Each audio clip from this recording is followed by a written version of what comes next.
भानगढ़ का किला, जो कभी हजारों लोगों का घर था, आज एक वीरान खंडर है। लेकिन इसकी दीवारों में छुपी है एक ऐसी कहानी जो प्रेम, जादू और श्राप से भरी हुई है। किले की दीवारों के अंदर जिंदगी खुशियों से भरी हुई थी। बाजारों में रौनक थी, मंदिरों में भजन कीर्तन होते थे और राजमहल में दरबार लगते थे। लेकिन किसे पता था कि ये खुशी कितनी अस्थायी है। इस किले की सबसे मशहूर कहानी है राजकुमारी रत्नावती की। वो अपने समय की सबसे खूबसूरत राजकुमारी मानी जाती थी। उसकी सुंदरता की चर्चा दूर दूर तक फैली हुई थी। उसके काले घने बाल, चांद जैसा चेहरा और मोती जैसे दांत देखकर लोग मंत्रमुग्ध हो जाते थे। कई राजा उससे शादी करना चाहते थे, लेकिन एक व्यक्ति था जो छुप छुप कर उसे देखता रहता था। उसका नाम था सिंघिया, एक तांत्रिक जो काले जादू में माहिर था। सिंघिया जानता था कि राजकुमारी उसकी तरफ कभी नहीं देखेगी। वो एक साधारण तांत्रिक था और रत्नावती एक राजकुमारी। लेकिन प्रेम में अंधे हो चुके सिंघिया ने एक खतरनाक योजना बनाई। उसे पता था कि राजकुमारी को इत्र खरीदने का शौक है।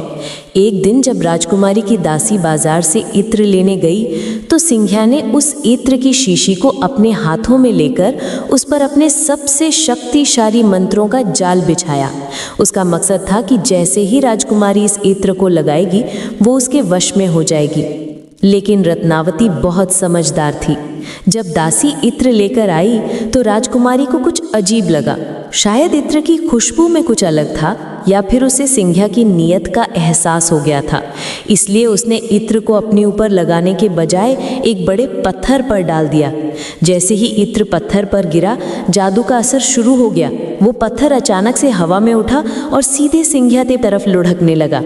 सिंघिया के पास बचने का समय नहीं था।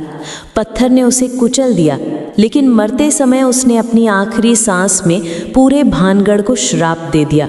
उसने कहा कि यहाँ कोई भी व्यक्ति खुशी से नहीं रह पाएगा और ये जगह हमेशा के लिए बर्बाद हो जाएगी। सिंघिया की मौत के कुछ समय बाद ही उसका श्राप सच होने लगा। भानगढ़ पर पड़ोसी राज्य ने हमला कर दिया। युद्ध में राजकुमारी रत्नावती की मौत हो गई। हजारों लोग मारे गए। पूरा शहर खंडहर में तब्दील हो गया। जो लोग बच गए वे भी डर के मारे ये जगह छोड़कर चले गए। सन 1720 के बाद यहाँ की आबादी धीरे धीरे कम होती गई और अंत में ये पूरी तरह वीरान हो गया। आज भी भानगढ़ का किला आर्कियोलॉजिकल सर्वे ऑफ इंडिया के संरक्षण में है, लेकिन यहाँ एक अजीब नियम है। सूर्यास्त के बाद और सूर्योदय से पहले यहाँ किसी को भी जाने की इजाज़त नहीं है।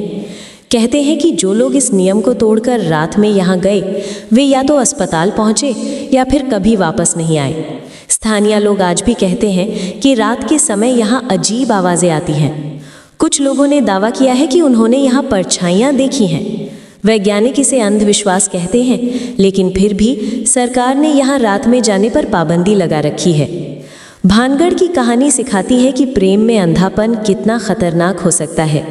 सिंघिया का एक तरफा प्यार न सिर्फ उसकी बर्बादी का कारण बना, बल्कि हजारों निर्दोष लोगों की जान भी ले गया।